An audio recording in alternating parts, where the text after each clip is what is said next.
Hello everyone, welcome back my open classes academy by Pushpa Tomar. Guys, आज की जो class है वो हिस्ट्री लेसन 8 खुशहाल गांव और समृद्ध शहर के बारे में पढ़ेंगे। गाइस, आज की क्लास कंप्लीट देखना ताकि एग्जाम में आपका कोई भी क्वेश्चन मिस ना हो। तो गाइस, आप सभी को पता होगा कि एनसीईआरटी हमारे लिए कितनी यूजफुल रहती है। चाहे सीटेट हो, एसटेट हो, यूपी टेट हो, कोई भी एग्जाम हो तो उसमें से एनसीईआरटी में से क्वेश्चन बहुत सारे पुटअप होते हैं। तो चलो गाइस, हम स्टार्ट करते हैं। आज हम लोहे का प्रयोग करेंगे, जैसे कि खुशहाल और समृद्ध शहर के बारे में पढ़ेंगे। इसमें क्या है भी, लोहे के औजार और खेती के बारे में पढ़ेंगे। लोहे के औजार और खेती। तो सबसे पहले ये जानेंगे कि जो लोहे का औजार का जो प्रयोग है वो कब किया था। भी लोहे का प्रयोग 3000 साल पहले हुआ था। और लोहे के औजारों का जो उपयोग है वो कब हुआ था। भी 2500 वर्ष पहले लोहे के औजार भी सबसे बढ़ते प्रयोग उपयोग का इन्होंने प्रमाण मिलता है, जिनमें जंगलों को साफ करने के लिए कुछ कुल्हाड़ियां और जुताई के लिए हल का भी फल शामिल किया है। और हमने ये सब जो कृषि का इस्तेमाल, कृषि उत्पादन है, लोहे की फाल का जो इस्तेमाल है, हम पीछे चैप्टर 5 में हम पढ़ चुके हैं।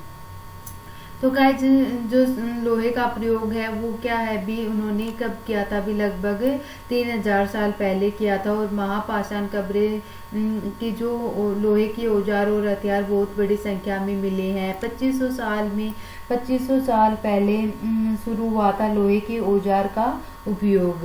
और इन्होंने जोताई के समय और कुल्हड़ियाँ और जोताई के समय, जैसे कि कुल, जलाशय, तालाब, नहरें बनाए गए।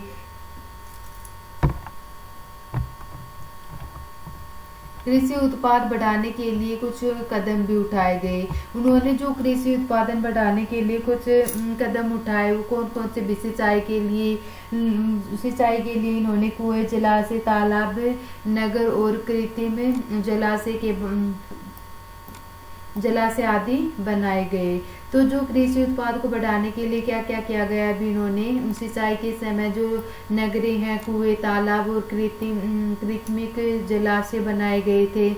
जो औजार की एक सूची बनाई गई, इनमें चित्रों के नाम भी दिए गए, जैसे कि हसिया है, कुल्हाड़ी है, सिंडसी है और लोहे की कुछ 5 चीजों का सूची के बारे में हमें इनका प्रयोग करते थे।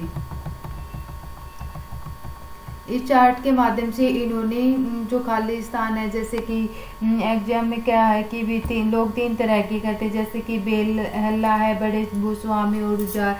तो इसमें जो वाक्य है, जो कुछ सिंचाई के आने वाले जो परिवर्तन हुए हैं उनको दिखाया गया, जैसे कि लोगों द्वारा परिश्रम किया गया, किसानों को लाभ मिला क्योंकि जब उत्पादन की अनिश्चित गति थी, कर अदा करने के लिए किसानों का उत्पादन बढ़ा दिया था। और राजाओं ने सिंचाई की योजना बनाई और धन खर्च करने के लिए कहा। फिर गांव में कौन रहते थे, क्या है भी, गांव में कौन रहते थे कि जैसे कि उपमहाद्वीप के दक्षिणी और उत्तरी हिस्सों में अधिकांश गांव में कम से कम 3 तरह के लोग होते थे। उसमें जैसे कि बड़े भूस्वामी को बेहल्ला, साधारण हलवालों को उनवार और भूमिहीन मजदूर दास कंडेसियार ने ऐसी मई कहलाते थे। क्या कहलाते थे भी, जो 3 तरह के लोग रहते थे, बेहल्ला, उनवार और दास कंडीसियार है। तो बेहल्ला क्या होता है भी, बड़े भूस्वामी होते हैं। और उनवार क्या होता है, साधारण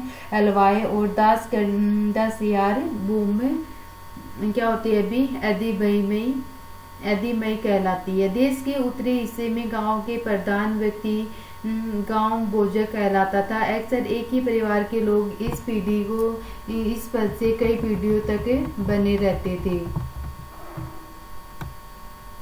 प्राचीनतम तमिल रचनाएं। तमिल की जो प्राचीनतम रचनाएं थी वो संगत साहित्य कहते हैं, जैसे कि करीब 2300 साल पहले की गई थी। जैसे इसे हम संगत भी कहते हैं क्योंकि मुदेर यानी कि जो कवियों के सम्मिलन करने में इनको संकलन किया जाता था। गांव के रहने वाले जो तमिल नामों का जो उल्लेखन किया गया था वे संगत साहित्य भी पाए जाते हैं। फिर नगर क्या कहलाते हैं, कहानियां, यात्रा, वितरण और मूर्ति कलाएं और पुरातत्व। इसमें क्या बताया कि भी जो जो वे कहानियां करते थे आम लोगों पर प्रचलित करते थे।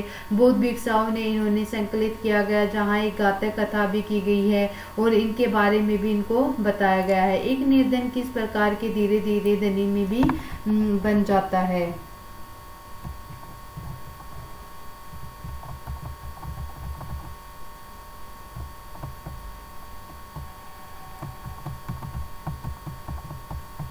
फिर कुछ अनेक शहरों में ये वलय कूप भी मिले थे। वलय कूप क्या होते हैं भी, जो गुलशन खाने खाने हैं और नाली या फिर कूड़ेदान के लिए प्रयुक्त किए जाते थे। पर ये वलय कूप लोगों के घरों में ज्यादातर देखने को मिलते थे। महलों, बाजारों और आम चोरों घरों में जो अवशेष बहुत कम मिले थे, लेकिन जो लकड़ी, मिट्टी और कच्चे ईंटों का जो छप्पर से बने हुए होने के कारण में ये ज्यादातर समय तक टिक नहीं पाते थे।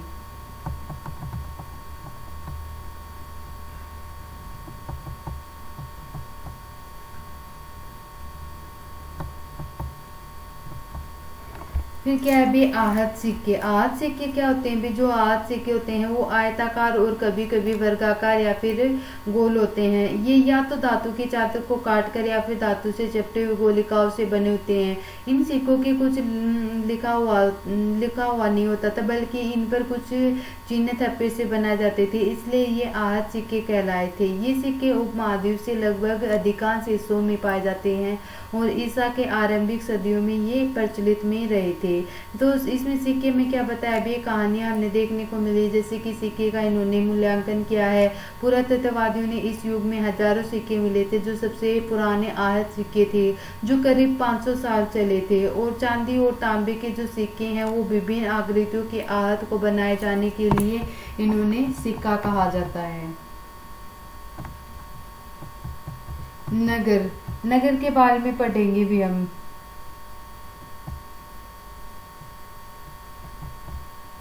अनेक गतिविधियों के केंद्र।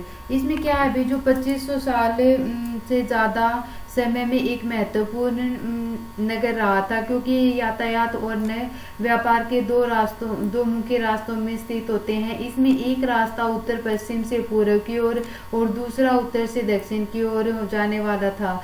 शहर के चारों ओर किले बंदी थे, जिसमें अनेक मंदिर थे। आसपास में किसान और पशु पालक शहर में रहने वाले भोजन भी जुटाते थे। 2000 साल में जो पहले कुरानों की जो राजधानी क्या थी भी, दूसरी राजधानी बनी थी, और जो हम पहले पढ़ चुके मथुरा के विभिन्न धार्मिक केंद्र भी रहे हैं। यहाँ भौतिक विचार के जैन मंदिर और इसे हम क्रिश्चियन भक्ति के भी एक महत्वपूर्ण केंद्र माना गया है। तो गाइस इसमें क्या बताया, जैसे कि मथुरा में एक जो कुषाणों की जो दूसरी राजधानी बनी थी, इसमें क्या है भी 2500 साल से वे ज्यादा समय तक महत्वपूर्ण नगर रहे थे। जैसे कि यातायात से व्यापार के दो मुख्य रास्ते पर होते थे, बेहतरीन मूर्तियां का केंद्र होता था, और 2000 साल पहले कुरानों की राजधानी थी, धार्मिक केंद्र भी रहा, और बौद्ध विहार के जैन मंदिर और प्रस्तर खंडों की मूर्तियों के अभिलेखन भी किया गया।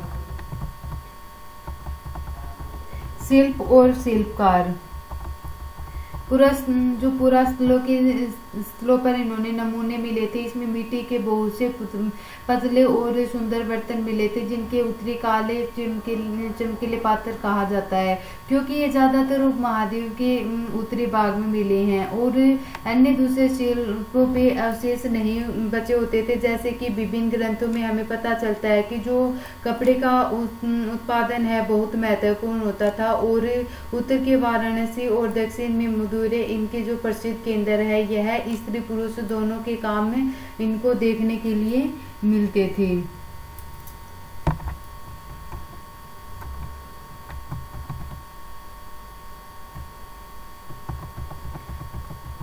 सूक्ष्म निरीक्षण यानी कि एरिमा मेंढू। तो इसमें क्या है, पुडुचेरी में इनको देखा गया है, और जो लगभग 2200 से 1900 साल पहले एरिका मेंढू एक पतन था। यहाँ पे दूर दूर से आए जहाजों का सामान उतारे जाते थे, और ईंटों के लिए बना एक ढांचा मिला हुआ था, जहाँ पे संभवतः गोदाम रहा हो। और यहाँ पे भूमध्य सागरीय क्षेत्र के एफोरा जैसे पात्र मिले हैं। इसमें शराब और तेल जैसे कुछ तरल पदार्थ भी मिले गए हैं, जिसमें एरेटाइन और जैसे मोहर के लाल चमकदार बर्तन भी मिले, जिसमें इटली के एक शहर से इन्हें एरेटाइन पात्र के नाम से भी इनको जाना जाता है।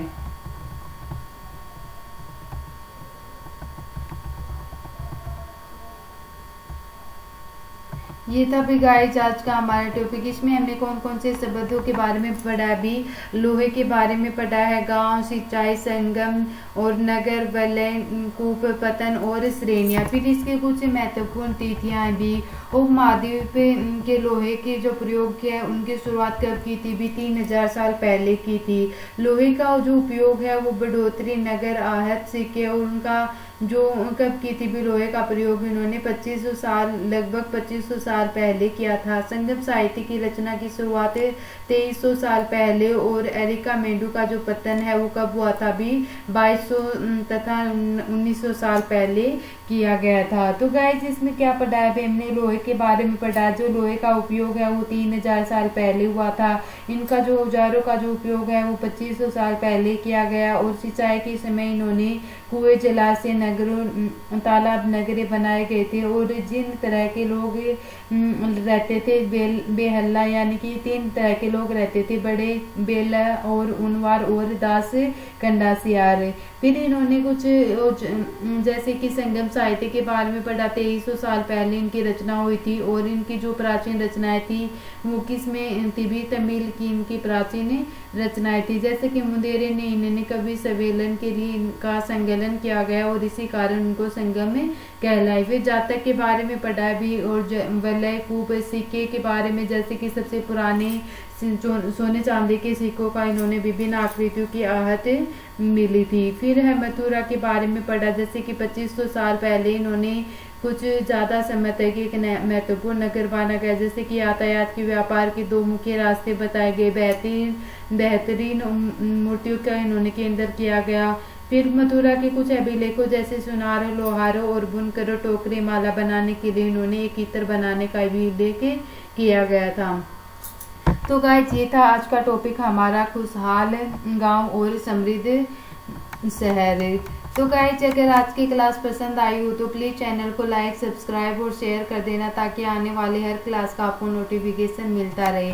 गाइस मैंने हिस्ट्री के साथ साथ में ज्योग्राफी और पॉलिटिकल की क्लास भी स्टार्ट करवा रखी है। और CDP यानी कि बाल विकास है, या फिर हम बोलते हैं भी साइकोलॉजी और हिंदी की क्लास भी हमने स्टार्ट करवा रखी है। तो आप प्ले लिस्ट में जाके देख सकते हैं। ठीक है guys, bye bye, take care, thank you so much.